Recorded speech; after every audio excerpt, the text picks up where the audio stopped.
Meus queridos, boa noite. Que a paz, a graça e a misericórdia do Senhor Jesus sejam abundantes na vida de vocês. Amém? Muito bom estar com vocês e muito bom poder compartilhar a palavra do Senhor com vocês. E eu não quero perder tempo, eu quero que você fique de pé, se possível, abra sua Bíblia comigo no Evangelho de Lucas, no capítulo 15, versículos 11 até o 32. Uma vez, é um texto conhecido, é o texto do filho pródigo. Uma vez lendo, me preparando para um sermão sobre esse texto, me deparei com um comentarista bíblico, um estudioso, que ele usou uma expressão interessante para essa parábola. Ele disse: essa é a mãe de todas as parábolas. É como se fosse o cume, como se fosse o ponto mais alto de todas as parábolas que Jesus disse. E claro que o comentarista não disse isso sem motivo, porque no contexto dessa parábola está toda a nossa relação com Deus e muito da nossa história. Então, o que você vai ler, de certa forma, de alguma forma, tudo que você vai ler nessa parábola toca em você, toca na sua vida, toca na sua história, toca na sua caminhada. Então, olha para o texto, se possível, acompanhe comigo. Aí o texto diz assim mesmo: e continuou, certo homem tinha 2 filhos. O mais moço deles disse ao pai: pai, dá-me a parte dos bens que me cabe. E ele lhes repartiu os haveres. Passado não muitos dias, o filho mais moço, ajuntando tudo que era seu, partiu para uma terra distante e lá dissipou todos os bens, vivendo dissolutamente. Depois de ter consumido tudo, sobreveio àquele país uma grande fome e ele começou a passar necessidade. Então ele foi e se agregou a um dos cidadãos daquela terra, e este o mandou para os seus campos a guardar porcos. Nesse momento, todos os judeus que ouviam a leitura desse texto estavam desesperados, porque nada mais humilhante do que cuidar de porcos. Mas Jesus continua a história. Ali desejava ele fartar-se das alfarrobas que os porcos comiam, mas ninguém lhe dava nada. Então, caindo em si, disse: quantos trabalhadores de meu pai têm pão com fartura, e eu aqui morro de fome? Levantar-me-ei, irei ter com meu pai, e lhe direi: pai, pequei contra o céu e diante de ti, já não sou digno de ser chamado teu filho, trata-me como um dos teus trabalhadores. E levantando-se foi para junto do pai. Vinha ele longe, quando seu pai o avistou, e compadecido dele, correndo, o abraçou e o beijou. E o filho disse: pai, pequei contra o céu e diante de ti, e já não sou digno de ser chamado teu filho. O pai, porém, disse aos seus servos: trazei depressa uma roupa, vestiu, ponde-lhe um anel no dedo, sandália nos pés, trazei também um novilho, matai-o, comamos e regozijemos, porque este meu filho que estava morto reviveu, estava perdido e foi achado, e começaram a regozijar-se. Continua comigo no 25. Ora, o filho mais velho estivera no campo, e quando voltava, ao aproximar-se da casa, ouviu a música e as danças, chamou um dos criados e perguntou-lhe o que era aquilo. E ele lhe informou: veio teu irmão e teu pai mandou matar o novilho cevado, porque este o recuperou com saúde. E ele se indignou e não queria entrar. Saindo, porém, o pai procurava conciliá-lo, mas ele respondeu ao seu pai: tantos anos que te sirvo, sem jamais transgredir uma ordem tua, e nunca me deste um cabrito sequer para alegrar-me com os meus amigos. Vindo, porém, este teu filho, que desperdiçou os teus bens com meretrizes, tu mandaste matar para ele um novilho cevado. Então lhe respondeu: meu filho, tu sempre estás comigo, tudo que é meu é teu. Entretanto, era preciso que nos regozijássemos e nos alegrássemos, porque este teu irmão estava morto e reviveu, estava perdido e foi achado. Olha para mim. Eu entendo que você, como leitor da Bíblia, sabe que o que nós acabamos de ler é uma história muito linda. Mas eu queria uma leitura complementar, e eu queria que você lesse na tela, em voz alta comigo, pode ser? Tende em vós o mesmo sentimento que houve também em Cristo Jesus, pois ele, subsistindo em forma de Deus, antes a si mesmo se esvaziou, assumindo a forma de servo, tornando-se em semelhança de homens e reconhecido em figura humana. A si mesmo se humilhou, tornando-se obediente até a morte, e morte de cruz, pelo que também Deus o exaltou sobremaneira, e lhe deu um nome que está acima de todo nome, que ao nome de Jesus se dobre todo o joelho, e toda língua confesse. Amém? Pode se assentar. Olhe para mim, por favor. Eu quero falar sobre o assunto mais importante da minha fé. onde todas as doutrinas e teologias que eu creio e toda a minha compreensão da Escritura passa por ele. E quando eu orava e pensava em pregar para vocês essa noite, meus irmãos, eu pensava em falar com vocês sobre algo que aquece o meu coração e que me motiva a viver e que me faz caminhar. Um tempo atrás eu assisti um vídeo sobre crianças com extremos problemas mentais. Um vídeo que se passa lá numa cidade americana. E um pai conta a história do filho. O filho tem um grau de demência, de retardo mental absurdo. Ele não consegue falar, pouco consegue se comunicar, violento, muito sensível ao som. Ele diz que ele às vezes tossia e o filho vinha e dava um murro. Era capaz de roer a madeira, capaz de comer o tapete. Doenças por toda parte do corpo. E todos os médicos e terapeutas disseram: você deve interná-lo numa instituição. Mas ele olhou para a esposa e os dois entenderam que eles deveriam investir as suas vidas em criar aquele filho. E o vídeo é tão interessante porque ele conta assim: eu estou aqui há anos, agora o garoto está na high school, continua sem falar, durante a entrevista o garoto se movimentava muito. Mas o que eu amava ver, e é impossível não gostar, é que aquele homem chamado Bill estava dizendo: esse é o investimento da minha vida, esse é meu filho, vale a pena. E a alegria daquele vídeo, infelizmente eu não tenho tempo de passar para vocês, é incrível, acredite em mim, a alegria daquele pai, em investir no pequeno desenvolvimento que aquele filho tem. Agora um jovem, mas o amor e a majestade daquele homem, é uma coisa majestosa ver um homem e uma mulher se dedicando tanto a um filho. Eles pagam um preço caríssimo por aquela paternidade, por aquela maternidade. Eu tenho uma pergunta para te fazer: você já perguntou o preço que Deus pagou para ser seu pai? Eu penso que a essência do Evangelho é essa, porque quando os discípulos dizem ao Senhor: Senhor, ensina-nos a orar, Ele foi ensinar os seus discípulos. E aí a oração do Pai Nosso, antes que você ache comum, natural, ordinária, ela é revolucionária logo na primeira palavra, porque Deus diz, na pessoa de Jesus: vocês devem orar assim: Pai, Abba. E isso é totalmente contrário ao que vinham fazendo os judeus até então. Eles enchiam de palavras lindas e maravilhosas e deixavam Deus tão alto, tão inatingível. Então Jesus diz para os seus discípulos: vocês vão orar assim: Pai. Tem coisa mais linda do que isso? Deus resolveu ser nosso Pai. E essa deveria ser a cura de todos os nossos traumas e de todas as nossas dores e de todo o nosso sofrimento. Toda rejeição, toda mágoa, em Deus e na paternidade de Deus encontra cura, e eu garanto isso a você.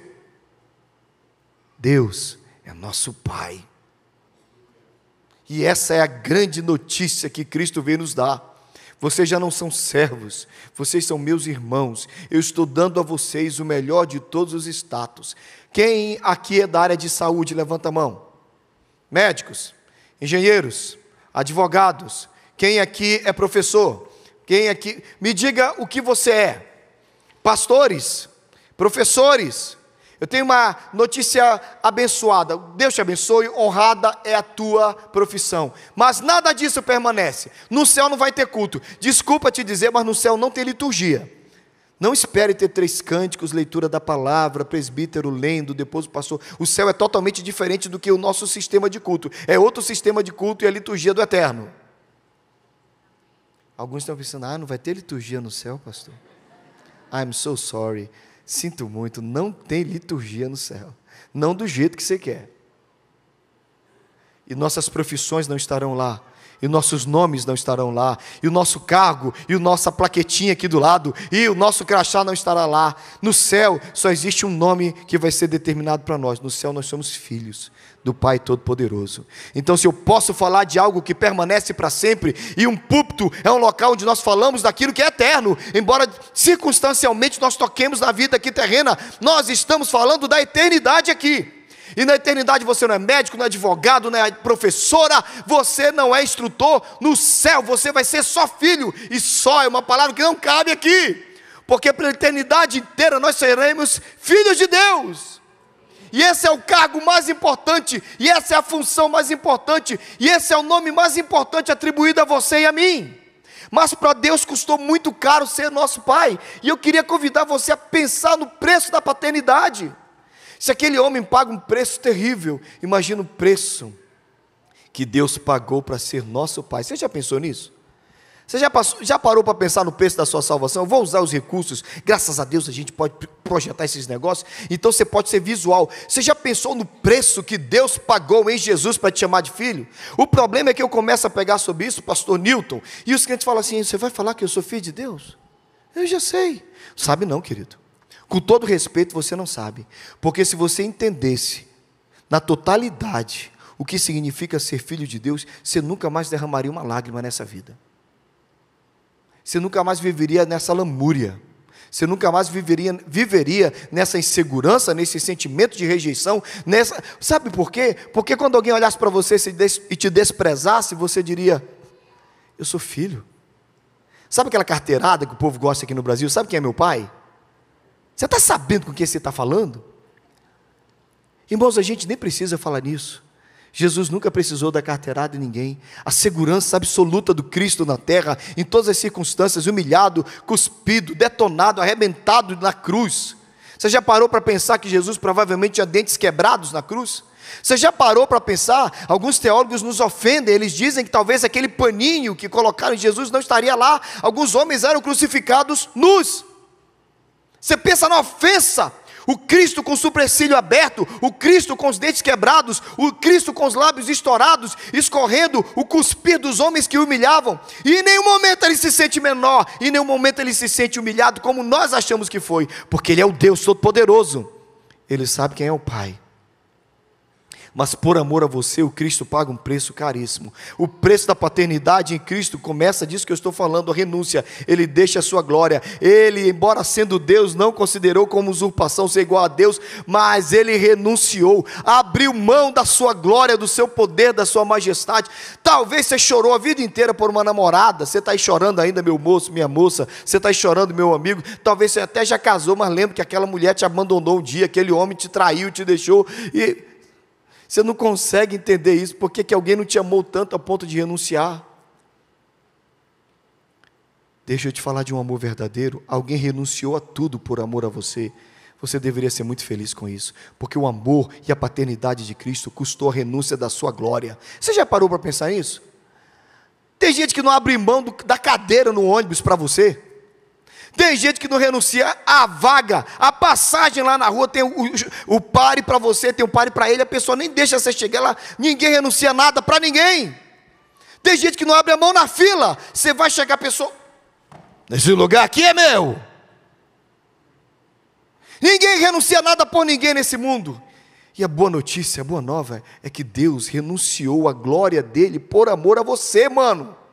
Olha que bênção, querido, olha que bênção, querida. Eu estou dizendo que um Deus, o único Deus, o Filho do Deus vivo, renunciou à sua glória por amor a você.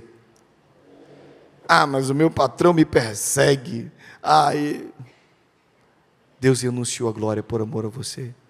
Amém? Você já pensou que ele foi humilhado? A humilhação em Cristo. Como eu acabei de dizer, as chagas, as dores, os ferimentos, o preço da paternidade, para que Deus te chamasse de filho e dissesse: eu sou seu pai. Cristo teve que morrer. A obra da salvação passa não somente pela renúncia da glória, mas pela humilhação terrena. Você já parou para pensar o quanto que o Cristo foi humilhado? E na sua humilhação, Ele estava honrando você? Olha que coisa linda. E outro preço, e talvez o que a gente quase nunca pensa, na dor e na morte, porque parece que vai ficando tão comum, né? Jesus morreu por mim, Jesus morreu por você. Me diz uma coisa, quem já pagou essas três coisas por você na vida? Quem é capaz de renunciar, se humilhar e em sofrimento dar a vida por você? Eu estou dizendo que Deus fez isso. E a gente está tão acostumado com isso que a gente não percebe quão maravilhosa é essa realidade.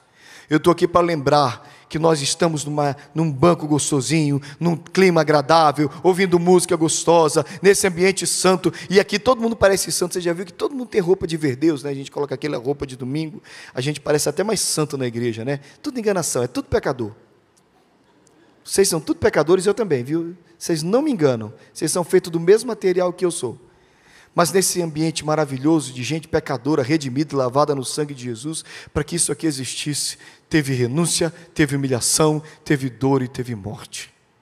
Alguém te amou até as últimas consequências.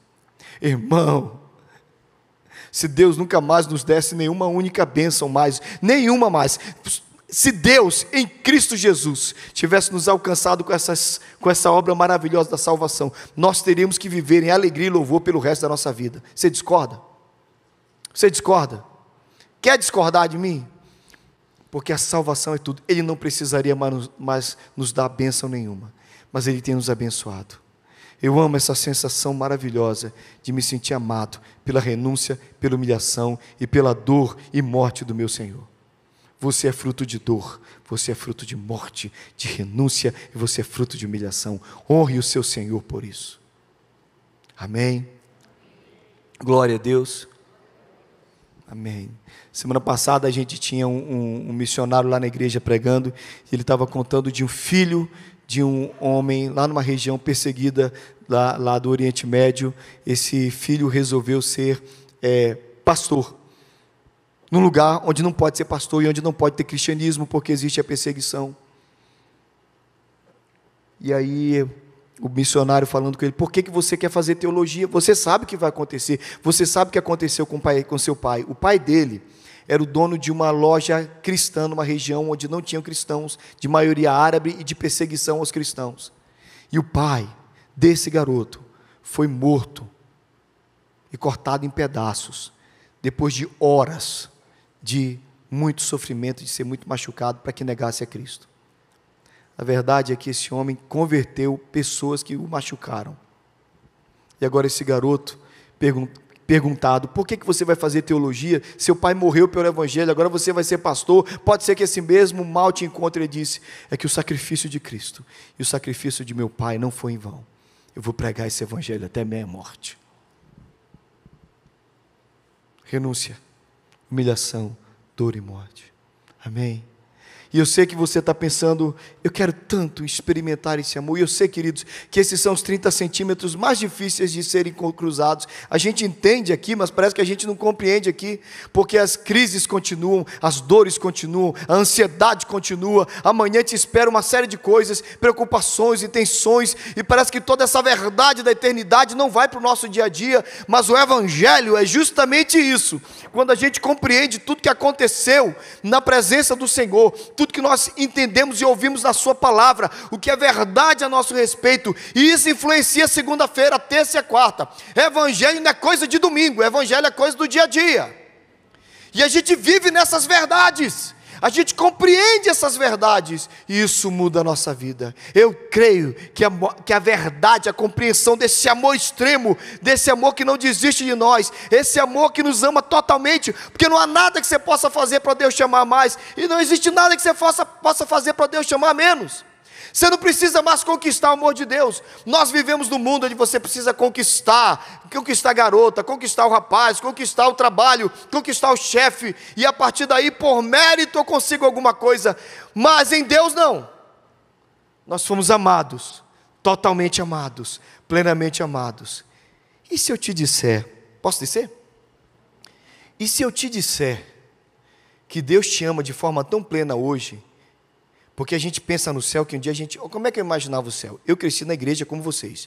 Eu imaginava o céu como um grande coral, todo mundo de roupa branca, cantando Aleluia de Handel. Alguém já imaginou o céu assim?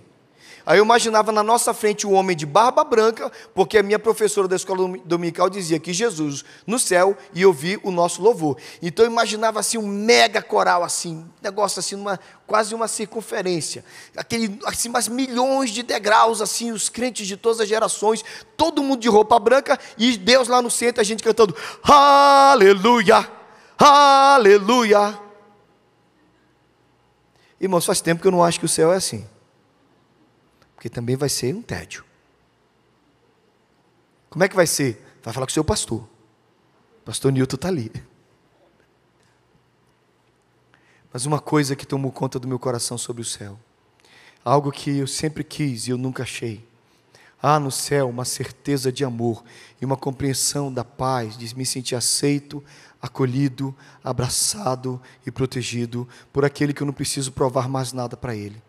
E talvez você pense que daqui a 1 milhão de anos no céu, quem daqui a 1 milhão de anos vai estar vivo? No céu, irmãos. Vocês sabem disso, né? Você sabe que todo mundo aqui vai estar vivo. No lugar ou no outro. Aliás, se você está aqui e não recebeu Jesus como Salvador de sua vida, daqui a 1 milhão de anos você está vivo. Em algum lugar. Sugiro que você encontre Jesus e o receba como Salvador da sua vida. Todos estarão vivos, todos estarão pós-morte, a eternidade no inferno ou no céu. Esse é o Evangelho, o Senhor Jesus não é mentiroso. Daqui a 1 milhão de anos nós estamos vivos na presença de Deus. Amém? E o pessoal fala da festa rave, nós vamos estar na festa heaven. Muito melhor. Amém? E Deus vai nos amar lá totalmente, muito mais. Amém, irmãos? Não. Deus já nos ama de forma plena hoje. Esse é o nosso erro. A gente pensa assim, Jesus está chateado com a senhora. Seu nome, irmã? A dona Rose pecou ontem. Ai, contei para todo mundo, dona Rose. Não pegou, não? Mas é só assim, em caráter de ilustração. Vamos supor que a dona Rose pecou ontem. Aí o papai do céu acordou hoje com ela e disse, se você não for na igreja eu vou ficar mais chateado. Eu tinha medo de um cântico, até hoje eu não deixo cantar na igreja. Aquele que canta aqui, não se sintam ofendidos, viu, irmãos? Mas aquele, cuidado, olhinho, o que olha. Cuidado, boquinha, o que fala. Aí vem a parte terrorista. O Salvador do céu está olhando para você.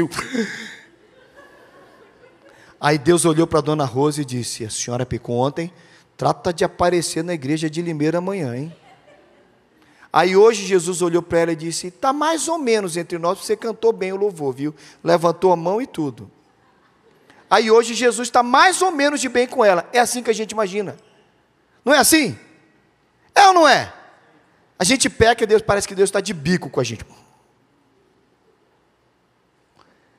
Rose, eu tenho uma boa notícia. Mesmo que você não tenha, isso é hipoteticamente, mesmo que você tenha pecado ontem, Ele te amou ontem. Ele te ama hoje, do mesmo jeito que Ele vai te amar daqui a 1 milhão de anos na eternidade, porque Deus não muda no seu amor. Isso deveria nos trazer plena alegria. Eu sou totalmente amado, eu sou totalmente aceito e eu sou totalmente recebido pelo meu Pai. Isso deveria nos fazer amar mais a Deus. Aí vem o segundo problema, que eu quero amar tanto a Deus, como é que eu faço para amar Deus? Eu vou chegar na igreja e vou amar a Deus. Amei Jesus. É assim, irmãos? Você não precisa se preocupar em amar mais Jesus, você precisa conhecer Jesus. Leia a frase que está embaixo, no branco no preto. Você tem tentado amar a Deus? Basta conhecê-lo como Ele realmente é, porque depois de conhecê-lo,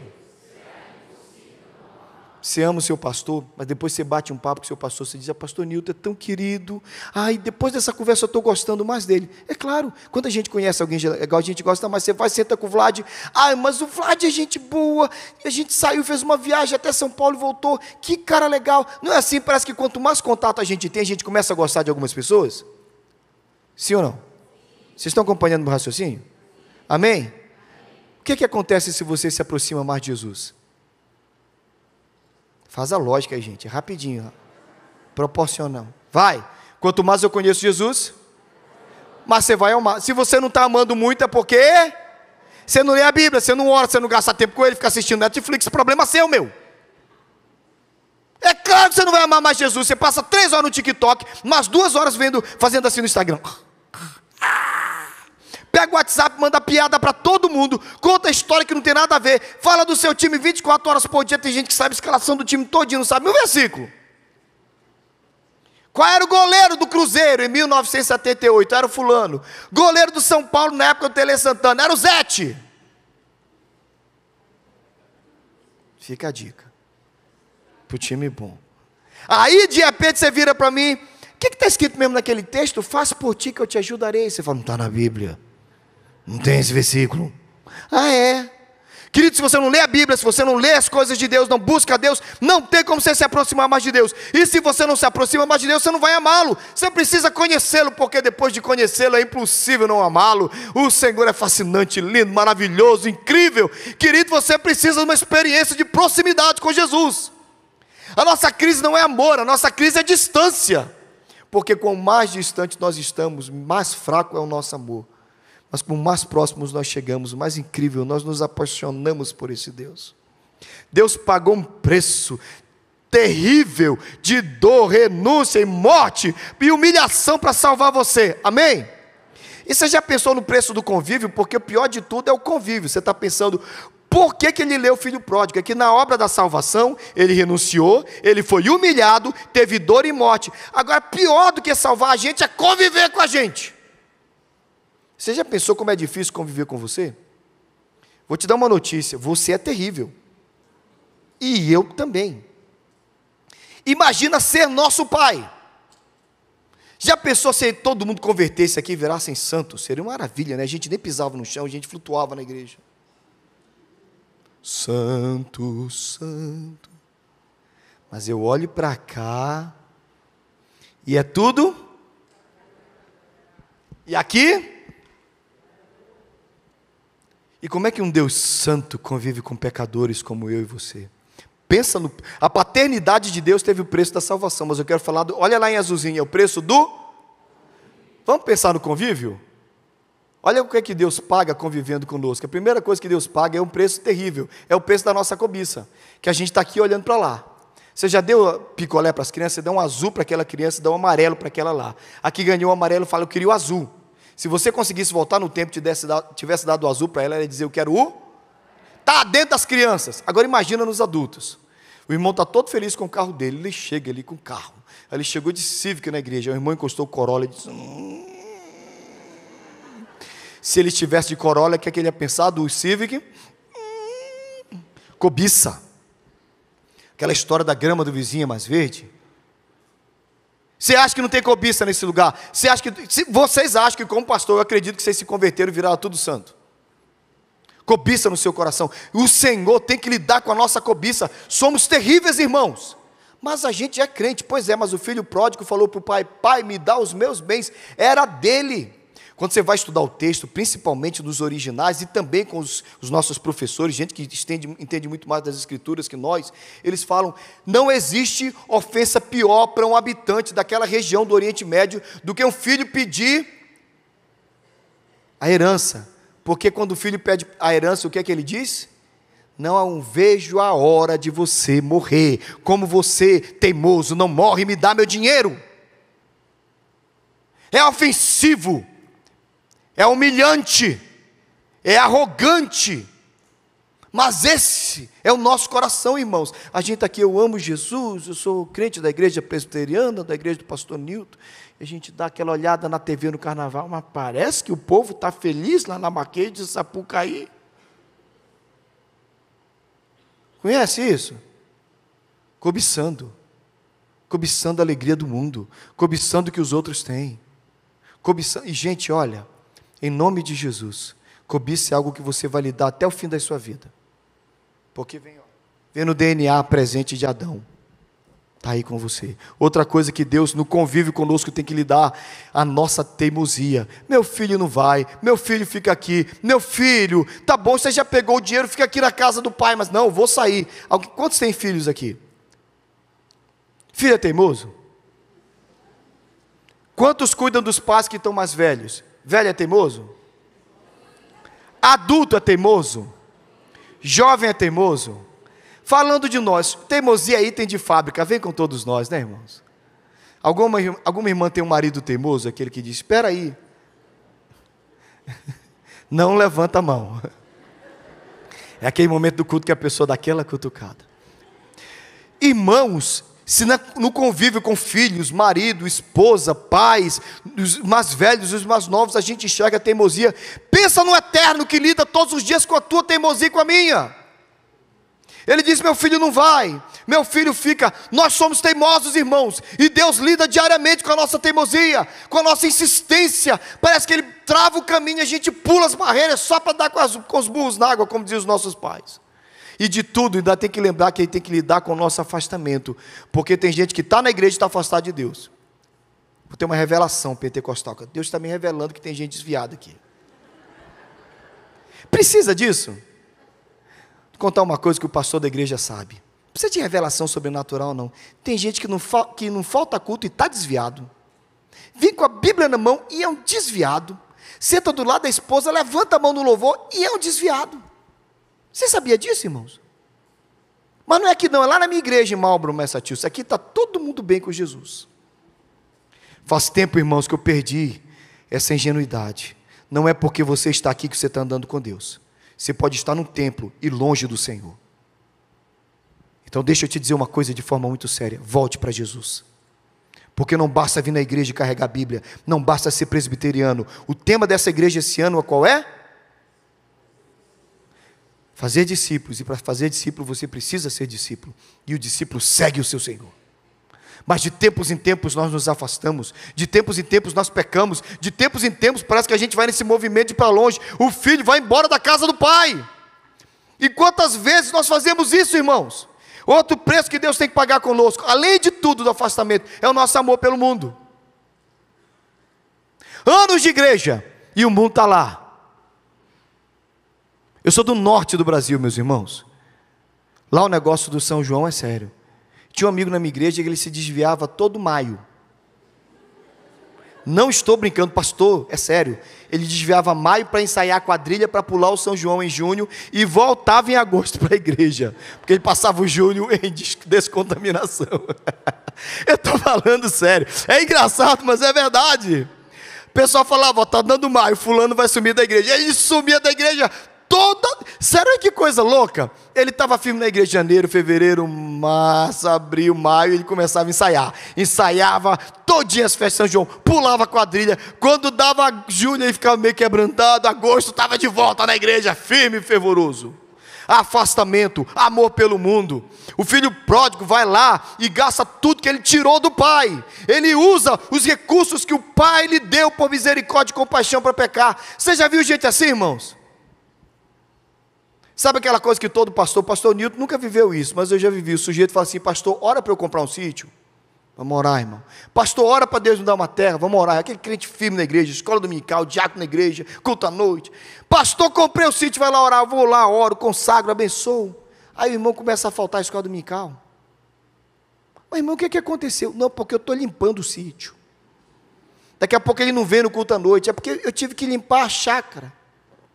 E daqui a pouco o cara some da igreja, e o sítio que ele tanto orou para ser uma bênção, o afastou de Deus, e agora ele ama mais o sítio do que o Senhor, porque o sítio vem primeiro. Mas não tem disso aqui não, né, gente? Não tem gente que se afasta de Deus por causa das coisas que conseguiu, né? Não tem aquele garoto que ora tanto para entrar na universidade, quando ele passa na faculdade que ele tanto queria, ele pisa na faculdade e se afasta da igreja. Não tem disso não, né, irmãos? Última coisa, Deus tem que lidar com a nossa religiosidade, porque para piorar na parábola do filho pródigo tem um irmão mais velho, que ele chega para o pai e diz, pai, eu sou membro da UCP, aliás, fui membro da UCP, fui membro da UMP, depois eu fui membro da SAF, ou da UPH, estou aqui desde que esse negócio começou. Aquele outro miserável pecador está no mundão. E por decurso de prazo, eu creio que o senhor já devia ter me dado um cabrito, porque eu sou muito fiel. Será que é? Não, a gente tem que ficar aqui mesmo, irmãos. Presta atenção, tem que ser parte de todas as sociedades internas. Mas o que aquele cara estava dizendo para o pai, pai, o senhor nunca me deu um cabrito, eu estou fazendo tudo que o senhor quis, mas ele mostrou que ele é tão distante do pai quanto o outro filho. Onde eu quero chegar com tudo isso? Quero chegar que é muito difícil ser nosso pai, porque a gente faz tudo isso, cobiçamos, somos teimosos, nos afastamos, amamos o mundo tantas vezes, e temos essa religiosidade no nosso coração, a gente acha que assistir o culto, pastor, vamos embora, pastor, olha, são 7h56, pastor, não posso perder minha série do Netflix, é mesmo, pastor, 7h57, pastor, eu preciso comer minha pizza, é mesmo? E aquela história que um dia, Senhor, nos teus átrios vale mais do que 1000, prefiro estar na casa do meu Deus do que na tenda da PV. Não, mas isso aí era para Davi. Aqui a gente vem, ó, tem que ter horário para esse culto acabar. Ou é só religiosidade? Irmãos, é muito difícil. Para o eterno foi um preço terrível. O preço da obra da salvação e o preço de conviver com gente como nós, como filho pródigo. Mas a boa notícia que eu tenho é que Ele espera que a gente pague algum preço. Qual é o preço da filiação? O que é que a gente paga para ser filho, irmãos? Vamos lá, 2 textos para você lembrar da Bíblia. Eu acredito que todo mundo conhece esse texto, mas vale a pena. Todavia, Deus, que é rico em misericórdia, pelo grande amor com quem nos amou, juntamente com Cristo, quando ainda estávamos, pela graça vocês são, isso? Vocês lembram do resto. E o texto seguinte, lê Efésios 2, 8 e 9, porque pela graça sois, mediante a, com base no texto, para que ninguém se glorie, perdão, com base no texto acima de Efésios 2, 4 a 5 e 8 a 9, qual é o preço que nós pagamos para ser filhos? Oi? Legal, vocês estão comigo. O amor de Deus não é um mérito nosso. Ele decidiu nos amar. E é legal, a minha igreja, nós recebemos muitas pessoas que foram de outras denominações aqui no Brasil. Aí eles chegam aqui lá na nossa aula de catecúmenos, eu estou dando óleo e falo assim, pastor, é verdade que os presbiterianos creem que salvo para sempre? Eu digo assim, eu quero melhorar a sua frase, nós cremos que uma vez filho, filho para sempre. Nós cremos que Deus, aí eu olho para uma pessoa aqui na sala, você ama seu filho? Amo. E se ele roubar um banco? E se ele assaltar? E se ele matar alguém? A pessoa diz, eu amo. Muito bem, então você está me dizendo que Deus ama menos que você. Porque o livro da vida para algumas pessoas é assim, né? Você recebe Jesus, o livro da vida. Como é? Lê teu nome de novo, minha santa? Você é minha vítima hoje, Rose. Rose do quê? Bosco. A Rose foi convertida ao Evangelho pela graça de Jesus, e o Gabriel pegou aquela pena de ouro. Não é assim não, viu gente? É só pela ilustração. O Gabriel, não vai dizer que eu disse que isso aí é teologicamente. O Gabriel pegou a pena de ouro e escreveu Rose Bosco. Está escrito no livro da vida, amém? Aí ontem ela pecou, ontem à tarde você pecou, viu, Rose? Deus está me revelando. Aí a Rose pecou ontem, o Gabriel... risca do livro da vida. Mas hoje de manhã a Rose pediu perdão. Aí o Gabriel, peraí. Rose Bosco. É assim, irmãos? É claro que não. Porque filho é filho. E quem nos mantém a perseverança dos santos, que é uma doutrina que eu amo tanto, é a certeza que Deus nos mantém como seus filhos. Não por causa do nosso poder, da nossa teimosia, da nossa insistência, mas porque Ele é poderoso.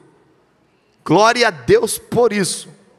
Dito isso, eu penso que Deus nos amou, e como nosso Pai nos ama tanto, e nos fez seus filhos, isso deveria alegrar o nosso coração para sempre. Eu estava falando sobre esse texto, no lugar onde um rapaz sofria de uma rejeição. Quer saber? Isso aí é a cura de tudo que você precisa. Pronto, tirei o emprego de tudo quanto é terapeuta. Cara, querido, querida, desculpa usar essa expressão do dia a dia, mas meu amado, mano, mana, querido, o nome que você quiser que eu use para você. A hora que você entender que Ele te ama, acabaram-se os traumas. Esse cara foi rejeitado pelo pai. E ele ouviu falando sobre o amor de Deus como pai. Ele dizia, mas como assim que Deus é meu pai? O meu pai foi o pior homem. Ele encontrou com o pai uma vez num bar. O pai olhou para o barman, pediu um biscoito, deu para ele, passou assim a mão na cabeça dele e virou as costas e foi embora. O pai não o assumiu, o pai não o amou, o pai não cuidou dele. Ele se sentia extremamente rejeitado pelo pai. E eu estava falando numa agência missionária sobre o amor de Deus como pai. Num determinado momento, no meio da minha mensagem, ele ficou de pé, ele quebrou o protocolo, ele atrapalhou a minha aula. Ele disse, pelo amor de Deus, e começou a chorar, me ajuda. Eu quero entender quem é esse pai que você está falando, porque Deus é justo, Deus é poderoso, Deus é tremendo. Eu sei que Ele é glorioso, eu sei que Ele é o eterno, mas eu não consigo ver Deus como meu pai. Me ajuda, pastor. E começou a chorar. Um choro profundo. E eu tinha falado sobre esses 30 centímetros que você entende aqui, mas não entende aqui. E ele disse, eu sei, na minha razão, na minha lógica, na minha teologia, na minha doutrina, eu sei que Deus é meu pai, mas eu não consigo viver essa alegria, essa plenitude. E ele ficou de pé e começou a chorar e disse, me ajuda, pastor, eu quero conhecer Deus como pai.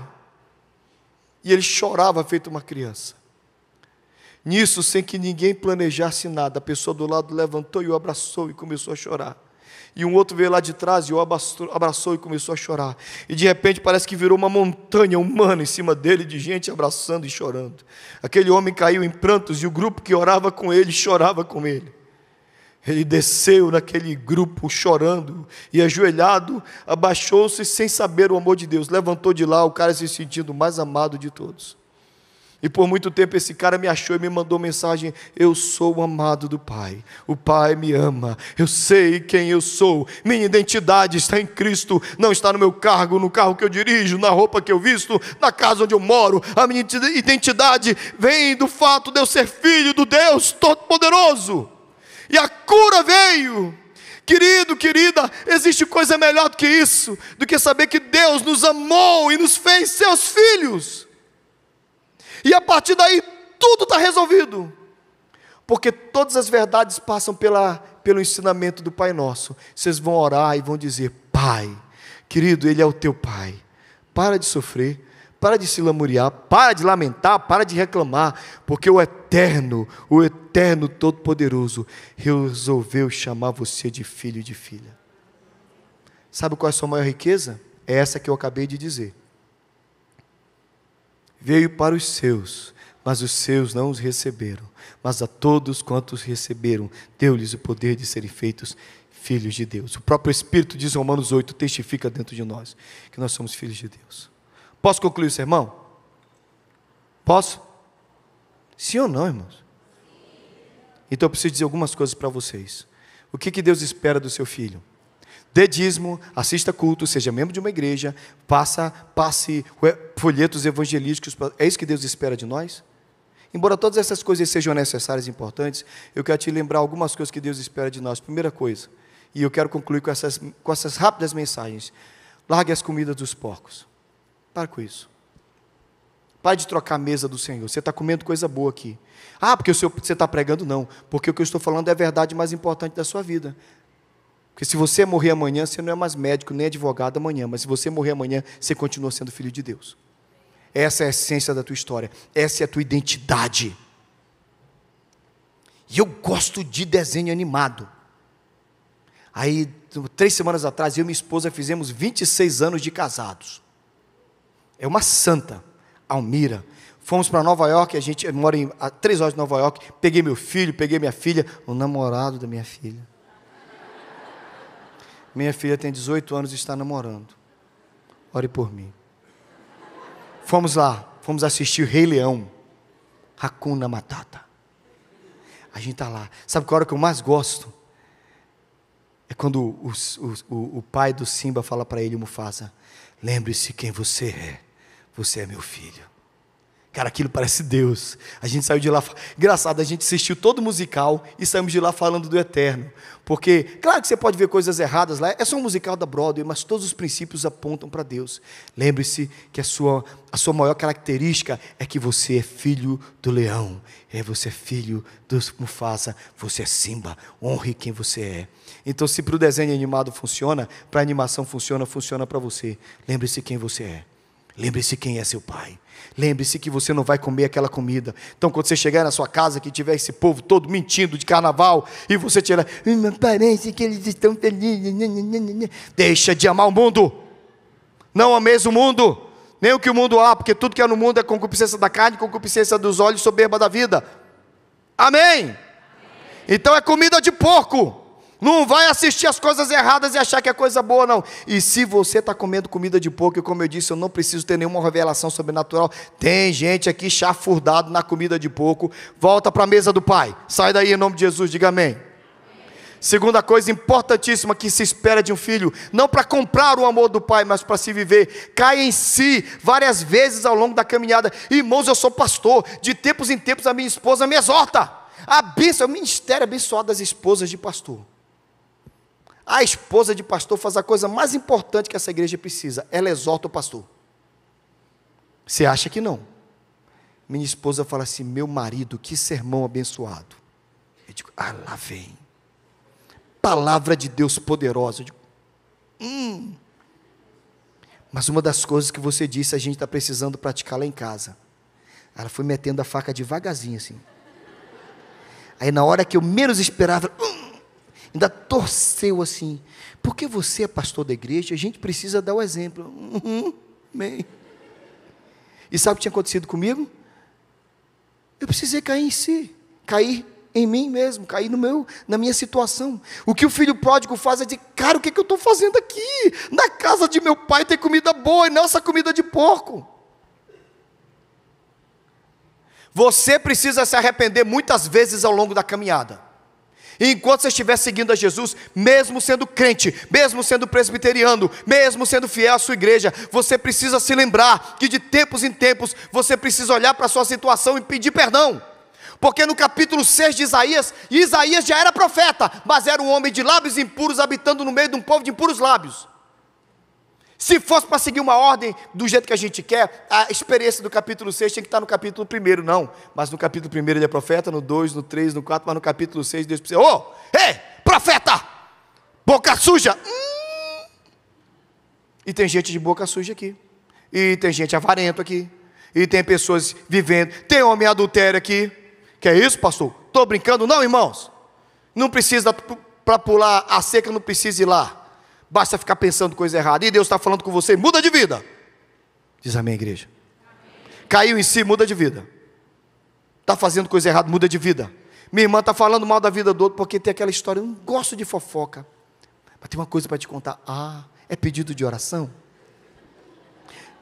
É pedido de oração. Fala, é pedido de oração. Conta aqui. Você precisa cair em si, é pecado. Fofoca é pecado. Tão pecado quanto adultério e roubo.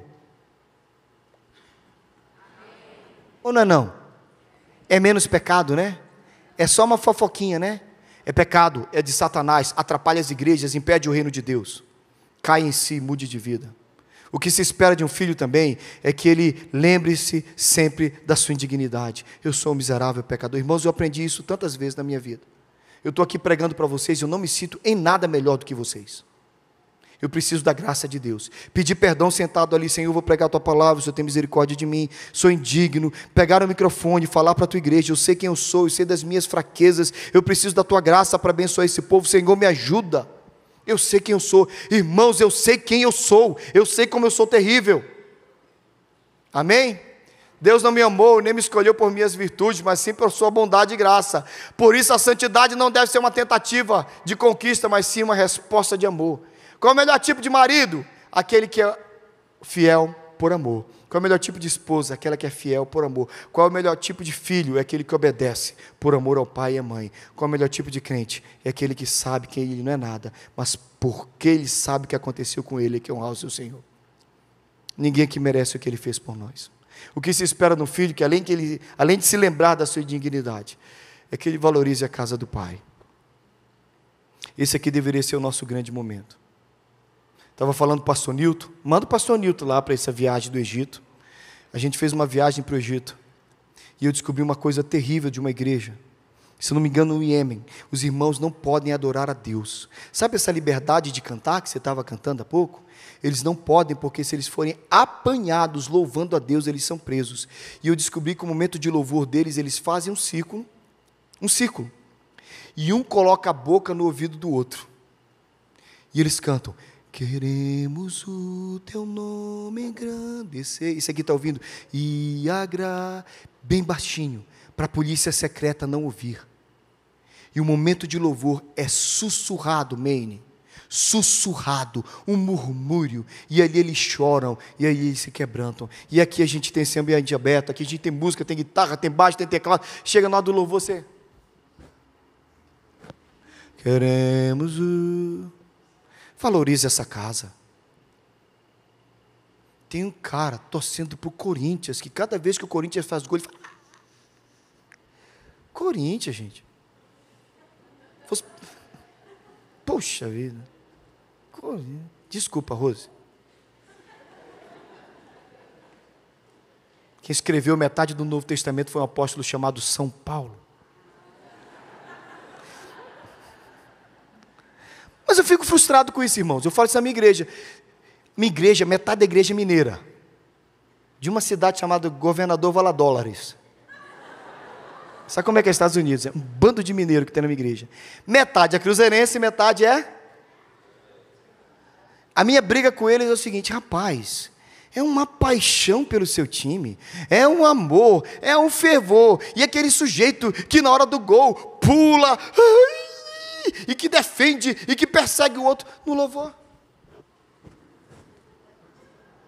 Santos. Irmão, vocês creem no Deus Todo-Poderoso? Vocês vão ter uma surpresa no céu. Vocês creem no Deus Todo-Poderoso? Ele realmente espera que haja fervor e zelo no nosso louvor. Sabe por que eu prego empolgado? Porque eu decidi que nada na minha vida e ninguém vai falar mais empolgado do meu Deus do que eu. Nada, nenhum assunto. Eu gosto de filme, eu gosto de conversa, eu gosto de futebol, mas a coisa mais apaixonante da minha vida é esse evangelho. E se eu vou falar dele, eu vou falar com todo o meu coração e com todo o meu fervor.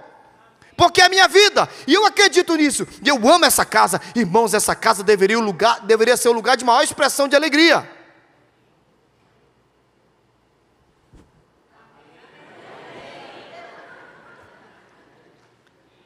Esse é o lugar mais maravilhoso na terra, porque o Pai está aqui conosco. Quem é pai de uma grande família aí? Tem uma família que tem filho e neto. Qual é o melhor momento quando você é pai de uma família grande? Eu sei como eu, sentar na cabeceira da mesa e ver todo mundo lá. Não é legal? Não é legal? Não é legal, Cício? Quando senta filho, neto, até genro, né? Que a gente, genro é agregado, mas senta, né? Não, gente, sério, olha para mim. Não é legal quando você senta à mesa e senta aqueles filhos, aqueles netos. Como é que o pai se sente na cabeceira da mesa? Os mais velhos me digam, como é que você se sente, meu irmão? É o melhor momento da semana. Esse é o meu Deus. Quando a gente senta aqui, é o melhor momento da semana. E você está contando os meus minutos como pregador, porque você quer assistir o Fantástico. Miserável pecador. Deus está te vendo.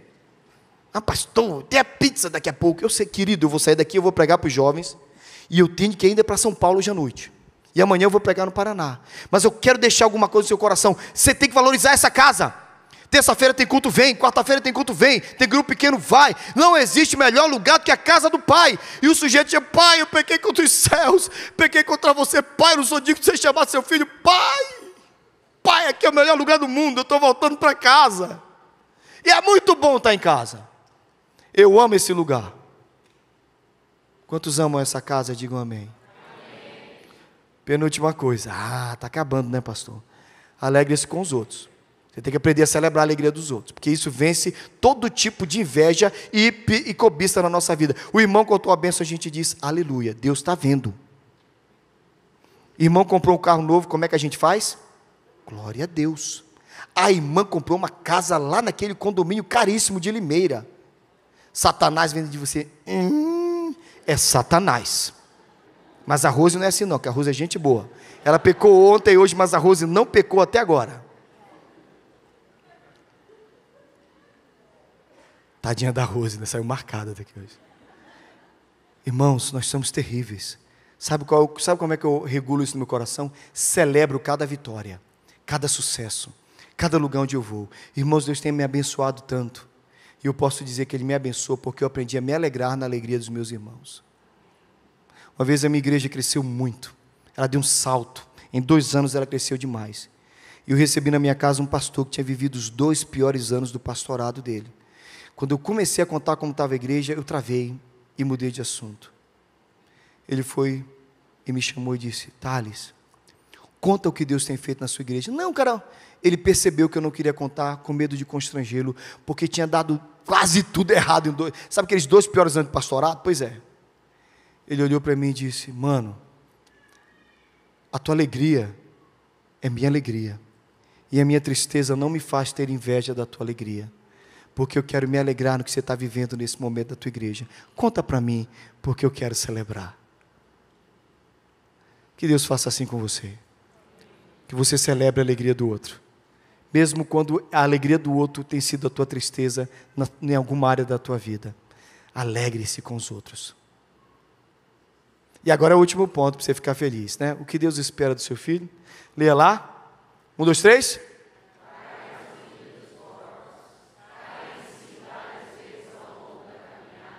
Lembre-se da sua indignidade. Valorize a casa do Pai, a igreja. Amém? Quantos são filhos de Deus? Quantos receberam Jesus como Salvador da sua vida? Quantos foram convertidos ao Evangelho? Amém? Em que tal você celebrar isso?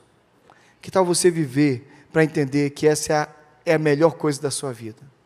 Porque tudo mais vai passar. O carro bonito vai quebrar, a casa bonita vai ficar velha. Esse corpo bonito que você tem, saradão, com 5, 6 divisões, alguns são melhores, tem só uma inteira. Corpo passa, cargo vai embora, as coisas terminam. Ouçam, irmãos, mas seremos filhos para sempre.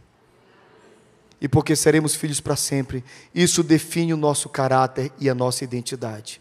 Se alguém perguntar quem você é, que tal você celebrar dizendo: eu sou filho do Pai. Meu Pai é o Deus Todo-Poderoso. Vamos ficar de pé. Passei do horário, vou ter que sair correndo, mas eu não posso ir embora sem convidar você a fazer uma oração. Olha para mim, porque eu sei que tem gente assim. Tem gente que ouviu tudo isso e disse: ai pastor, parece verdade tudo isso, mas parece que não é comigo. Eu queria que você orasse, para que saísse daqui e chegasse aqui, e se tornasse realidade na sua vida. Mais do que isso, eu quero que você que está aí ouvindo tudo isso e diz: pastor, eu preciso de uma realidade, de uma âncora para a minha alma, onde eu possa me agarrar, e a partir daí todas as circunstâncias da minha vida estarem arraigadas a essa verdade. Aceita essa. Você é filho de Deus, o Todo-Poderoso é teu Pai, e a partir daí todas as outras áreas da sua vida são influenciadas por isso. Tudo vai se tornar mais simples, todos os traumas vão ser resolvidos.